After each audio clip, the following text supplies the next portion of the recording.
Hey, BATT Family. Welcome back to another review here on the channel. This week, we are looking at Kingsburg 3rd Edition. This is designed by Andrea Chiarvezio and Luca Iannacco. I don't know if I said those correctly. I apologize if I didn't, but I am certainly going to try. This is not a sponsor review in any way, and this was just me going out, picking up the 3rd edition to see what changed. If you've listened to the show for a long time, then you know how much I absolutely love this game. In fact, I talked about it in the very first episode of the show in our archive segment. Now, you won't have heard it yet, but I actually did bring this up again during our live episode at PoppyCon as one of my games that I thought deserved a new edition. I brought it up in our honorable mention segment. Spoiler alert, what I asked for and what are presented here are not the same thing, so I'm actually still going to be leaving that segment in during our next Odds and Ends episode, and that's likely going to be due out either end of May or sometime in June. But let's go ahead and get into the new edition of the game.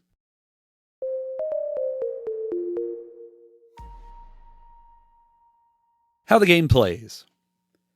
Kingsburg is a dice placement, resource management, tableau development game. The game itself is played over the course of 5 rounds called years, and they are thematically broken down into the seasons over the year over 8 phases. You are governors in a medieval kingdom, and you are going to the king's court to influence advisors there to try and gain resources to develop your province, represented by your player board, and then defend the kingdom from attack during the winter of each year. The first phase is earning the king's favor, and this is going to be granted to the player with the fewest buildings built, amongst other tiebreakers, and it will give that player an extra die to roll for that upcoming phase. This is not done in the very first round of the game, but otherwise is just part of the following years. You must roll and use all of your dice within the rolling phases, also called productive phases by the game's rulebook, and those are listed as spring, summer, and fall, but you may not be able to use all of your dice. If you do have a bonus die, you do have to use it in conjunction with one of the dice of your player color.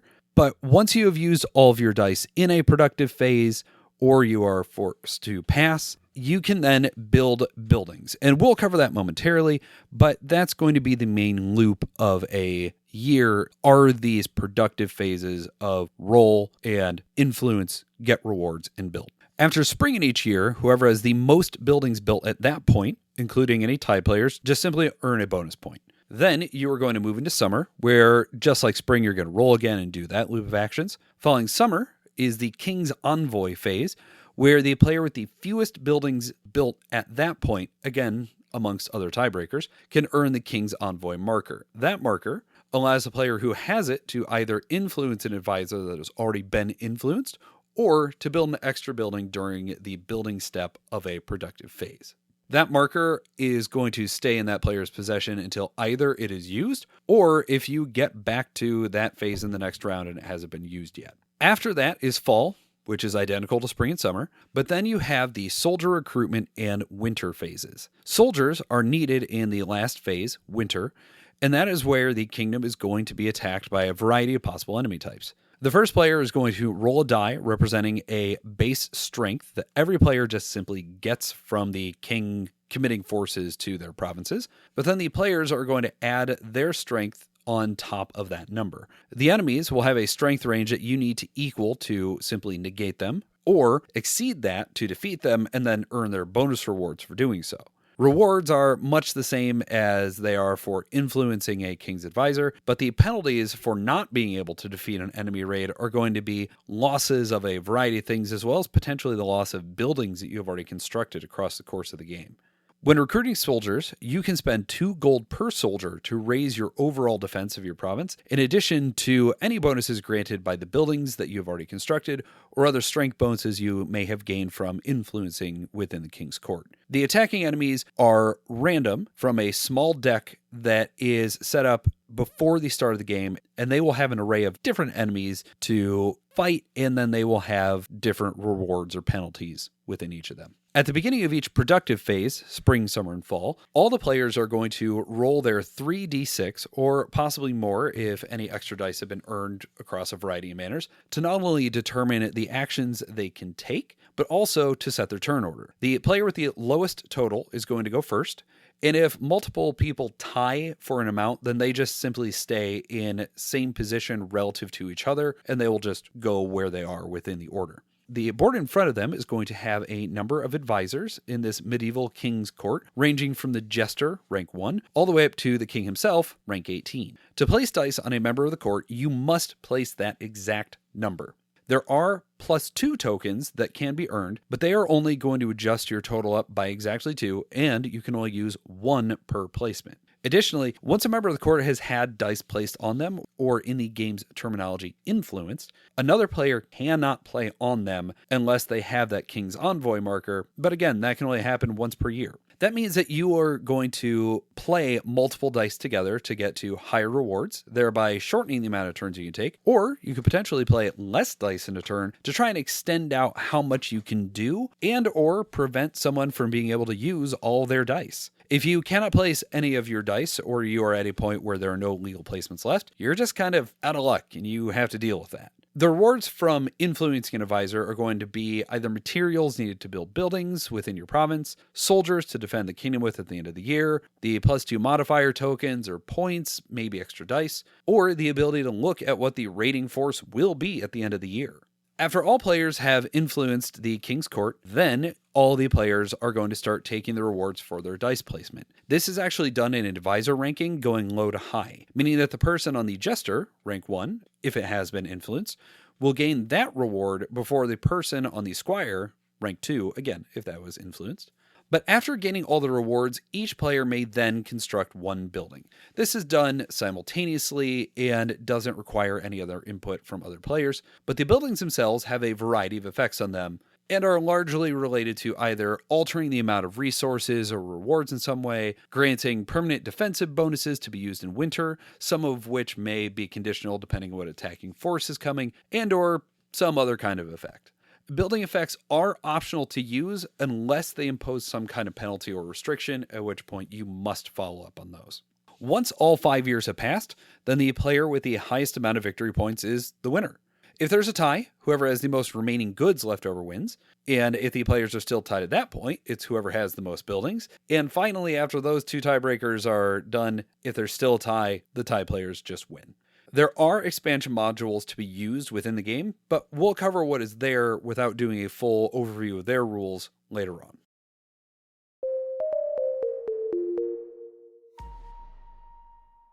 The learning curve and ease of teach. I'll mention the differences between the 3rd edition and prior editions further down in the review, but the rules are identical down to the examples and colors of the names within them to the 2nd edition rulebook. If you've played 2nd edition, you know how to play 3rd. If you've played any of the editions, you really know how to play all of them. There really weren't that many differences between 1st and 2nd, and that was mostly a new module they put in. I've always found Kingsburg to be a genuinely simple game to understand the rule set of what is going on, and because the board is laid out in the way it is, it allows you to just show what each advisor can do, a clean order of each phase on the board, and easy ways to track what round and turn order is very easily. So it means you can teach off the board without a lot of confusion. Because the rulebook is identical in content, that means that it's still very easy to use that rulebook because it is very well laid out. It has a glossary, it has clarifications for things, and because it's the same thing as 2nd, if you've played prior editions, you don't even need to read it for the new one.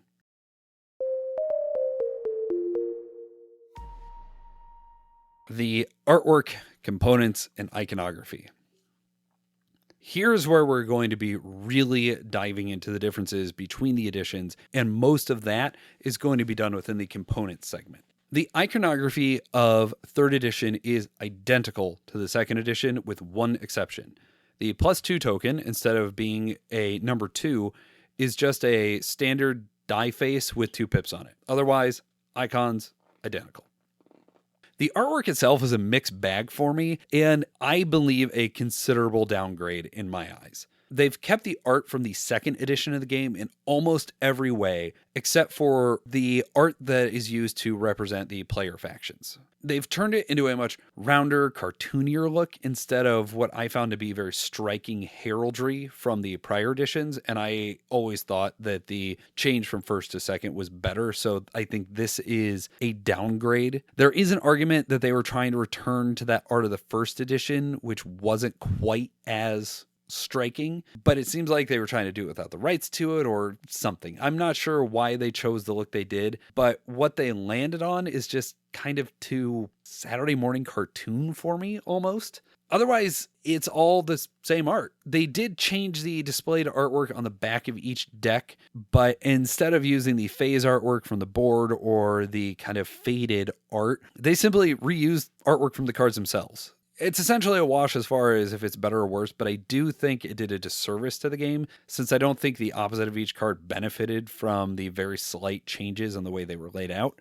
I think it is most negative on the expansion character cards for the Governor module, but we'll cover that in a bit. It's just really a big tonal clash of this very kind of John Howe-esque bog standard, honestly kind of boring medieval fantasy art with this new cartoony style just jammed in onto the player boards.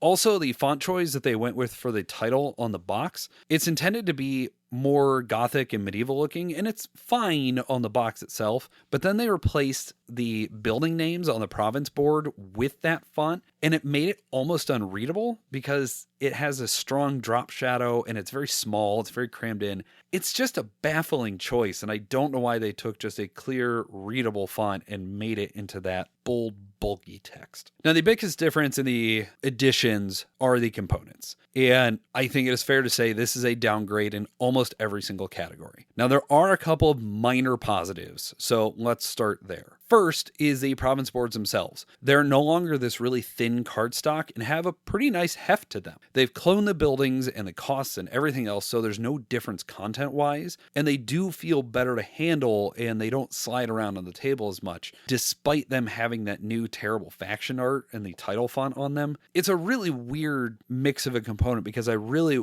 just want to call it an upgrade across the board, but because of some of those little usability things, I guess there's negative parts to it. The cards themselves are also a higher quality as they're nice linen cards and they feel really nice to handle. And that's where the positives end, unfortunately. The cards themselves are actually all harder to handle because they've gone from regular poker size cards to those Ticket to Ride mini card size. It's a baffling choice because not only did they get rid of most of the custom artwork for them, there's either no artwork on one side of the card like they did on the Governor cards, leaving just plain text, or it's just art that has been jammed onto the top half of the tiny card like with the enemy deck. I don't think changing the reward and penalty boxes on the enemies, it's just basically a slight alteration in color, really does anything positive or negative either. It's just smaller iconography on there, which means it's now harder to read. Fantasy Flight used to be obsessed with this size of card, and even in the first edition, when they printed it, it wasn't there. So I'm not entirely positive as to why they shifted back this direction, but they did, so here we are. Basically, anything that was a wooden token in the second edition is now just down to cardboard tokens. Instead of having those custom shapes for the gold or stone or wood resources, or even just the plain cubes the way that existed in the first edition, it's a small cardboard token with the iconography of those resources. For just handling and player interaction with them, it just doesn't look as good. I don't know why they went away from that, especially because they aren't the thickest, and so they're harder to pick up.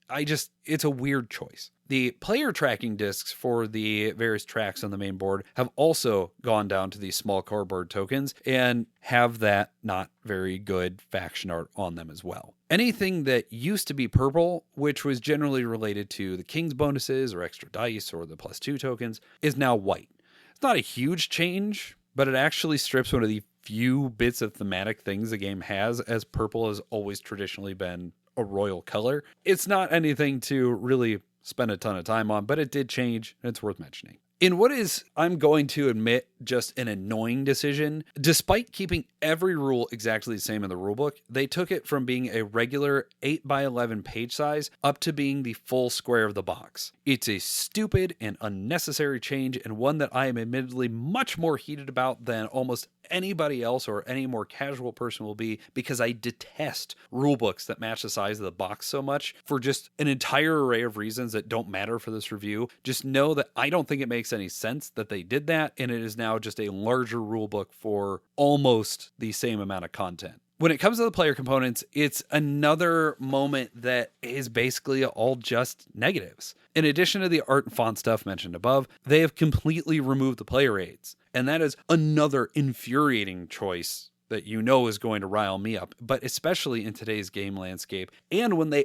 already existed in the prior editions, I do not know why they took these out. Super confusing. The players building discs are still cardboard the way they were, but they now feature that faction art on them in their slightly different color. It's, whatever. But the player track tokens themselves that you're going to be tracking your points and everything with are the one component that has stayed wooden, but they no longer have screen printing on them and are just blank colored discs. Again, it's just one of those little choices that doesn't make a lot of sense to me. There's also fewer of them now, but I'm going to explain that in a moment.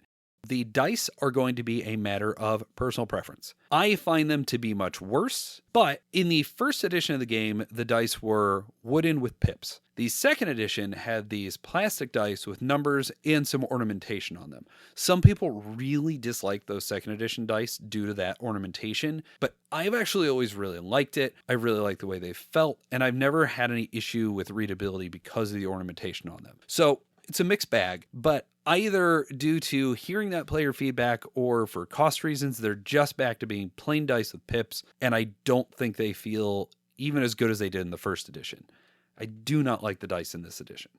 But now we're going to come into the biggest change of components and where I honestly feel the game suffers in usability and playability the most. The main board where the King's Court is with all the advisors has had a ton of changes made to it. The board itself is now only half of the size of the previous board, but it's just as wide, it's just not as tall. So if you're looking at the second edition board, that's a 2x2 folding board, like most of your standard Euro game boards. This one is a 2x1 folding board. So what they have pulled off is largely now just going to be placed around the board instead of on it. And it doesn't save any table space. It doesn't do anything for positive usability. I really don't know why they made the changes they made here, but I really dislike this new board. They have just straight up taken away the soldier track. That means that there's no onboard way to quickly track your strength or see what the other player's strength are for winter. And that means they technically lessen the amount of player components needed because you only have 2 track markers for your turn order and your points now.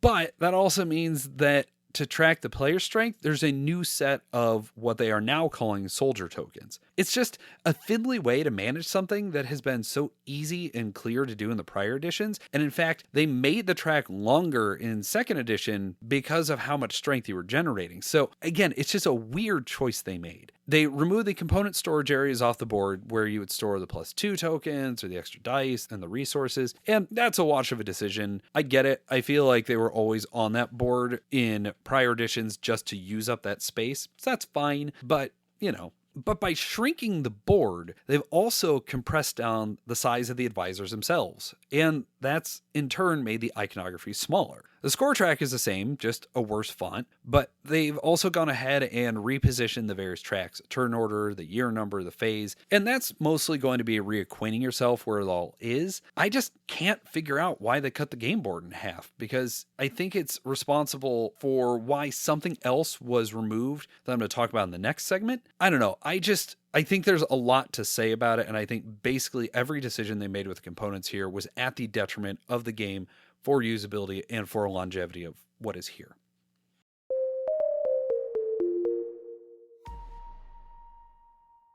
The differences in the expansion content and replayability. Kingsburg has always been a game I've enjoyed because of how breezy it is. It'll take maybe 45 minutes, even with 4 or 5 players, and it has about a 5-minute teach on it. And because of the variability of the enemies and how the dice roll and how conflict-driven players can be or want to be, if you're using the expansion modules, all manner of things, the replayability on this game has always been super high. And that doesn't change here. Yes, there are fewer modules, but it's still a really replayable game. The first edition had an expansion called To Forge a Realm that included 5 modules. The second edition just simply took that expansion and just added it into the main box without much, if any, extra costs, and actually added at least 1 new module. I say at least 1 because there might be 2, because the printing of second edition I have has scenarios for playing the game that change the way setup works and some other things. They aren't actually listed in the rulebook, and they never seem to get mentioned in any other contemporaneous reviews. It's very confusing. I'm not sure who owns them or why they came out in the second printing, but regardless, third edition has actually ended up cutting most of that content. So I'm just going to break down what the modules were and then whether or not they still exist. So first was more buildings. These were printed on the flip side of the province board, so you actually have 7 rows of buildings instead of 5, and that is still present in the third edition. I will say that I use this module in almost every single game of Kingsburg I play, including with new players. The second module are the alternate buildings, and players would be given 2 random strips of buildings that would cover the related letter on the province board, and it just makes each player's province asymmetric. Those are gone, and that's a real shame for overall replayability. The third module are the governor cards, which are the cards I mentioned a couple times prior. They're still around, and they haven't had any changes or additions made between them. I just think they're worse because of the size of the cards. The fourth module were the destiny cards, and those added a new rule or condition onto each year, and they were drawn randomly at the top of each year. Those are gone. So if you liked playing with the changing rule set, not going to happen in third edition.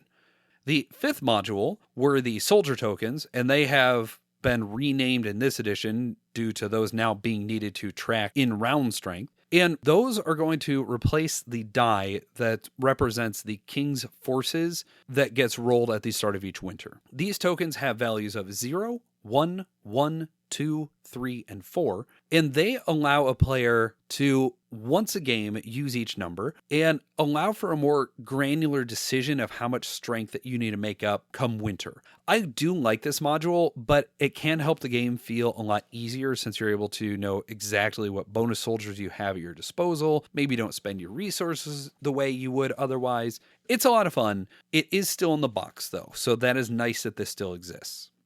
Module 6 is what the second edition added, and it did exist as a separate add-on purchase for people who own the first edition. And frankly, it was my favorite of the expansion modules. Those are the alternate advisor rewards. They're a stack of tiles that got shuffled in place face down off to the side of the board. At the start of each productive phase, so spring, summer, and fall, you would draw the top one and you would put it out on the related advisor, permanently changing what rewards that they're going to give for the rest of the game. So by the end of the game, 15 of the 18 advisors were handing out completely different rewards. It added so much variety to the game, and it's just completely missing from this edition. The scenario cards are also missing from the box, but again, I'm not sure how I have them, and if anybody else does or how they got them, whatever, so I'm not going to count that, but know that those aren't in there either. Regardless, that means that half of the original expansion content is just flat out removed from the box. It's a hit to the replayability, and it's a major hit to the options to play with, and it's a shame, and it's confusing that they pulled some of the expansion module out, but not all of it, because that means if there is any future content that comes out for third edition, they've basically just banked a few modules to seed back in. And so it feels like any new expansions are just going to, they're going to feel less for that reason for me. But frankly, I have a feeling they're just not going to come back. And it's that lack of modules that really defines why this is listed as a new edition instead of a reprint. There's just simply less here in this box.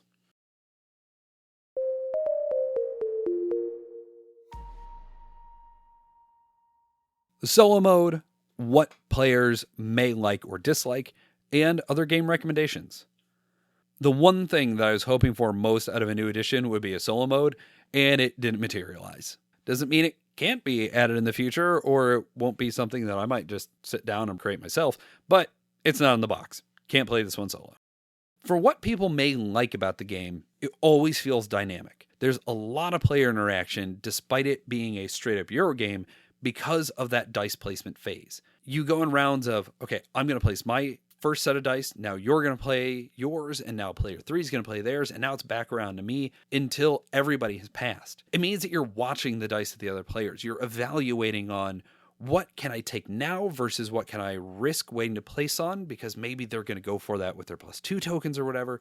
It leads to really delicious tension. It has this clear, readable iconography that lends itself to being a very easy game to teach and to learn. And it also supports 2 to 5 players, and in my opinion, scales very, very well. I like it at every single player count. And you have a lot of player choice on what you want to do with each turn and each phase of the game. Conversely, the things that I would warn people about, or what you might dislike, because of all that player agency and player choice, it can lead to analysis paralysis because there is so much option. Especially if you play with the more buildings, that's just 2 extra rows of things. But if you pull those out, okay, it's slightly less of an issue, but it's still something you have to pay attention to because your resources can feel very tight and, oh no, I meant to do this, but I am 1 gold short. Nuts.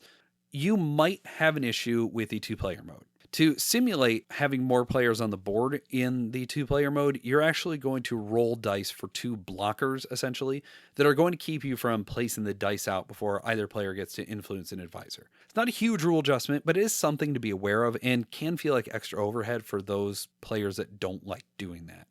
While I find the player interaction to be fantastic because of that influence phase and the interaction and watching, that is all of the player interaction. Once you've stopped influencing, you're not affecting the other players for the strength they have in winter, you're not able to affect their province boards, etc., etc. So if you're looking for player interaction at every step of the game, it's just not there. There's also no theme in the game. There isn't, don't look for it, you're not going to find it. I get that.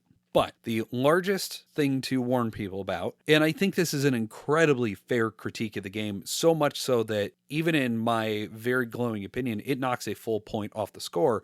If you are in a run of just having bad dice rolls, it will affect your game. And because mitigation can feel so limited, really the only way to do that is those +2 tokens, because the extra dice have to be used with your player dice, and so you only have so many of those you can use, and they only last for the production phase you earn them for. It means you might just lose the game for not being able to get resources appropriately because you didn't roll high enough. It's a bummer. I get that. I understand that that is a very, very fair critique. I think the game is strong enough to get past those occasionally bad plays because of how short it is, but it can be a real thing to keep in mind. Finally, recommendations of other games. Look, if you want to play a game like Kingsburg, you're looking in the dice placement, worker placement genre, and I'm going to recommend Euphoria, Black Angel, and Sky Team. They're all games that I really enjoy, and this is a genre that I genuinely love. Some of my favorite games are dice worker placement.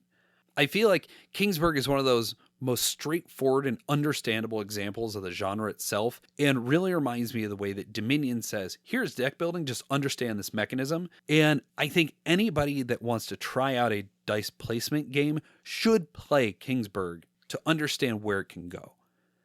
Euphoria is going to give you that high player interaction and high theme that you might be missing out here, especially due to that worker bumping system and that just wonderful production. Black Angel is going to provide this dice placement system with a lot more stuff bolted onto it. Just between the side space board, the dice purchasing systems, all kinds of extra things to look at. It is a strictly heavier game, but it also uses dice placement really well and really interesting, and it's a great next game to explore if you do like dice placement. Finally, I'm going to mention Sky Team. It's a co-op game that is for 2 players only, so if you want to have that really meaty experience and not be at each other's throats and not have that extra step of having to place other players' dice out, Sky Team could be a good option for you.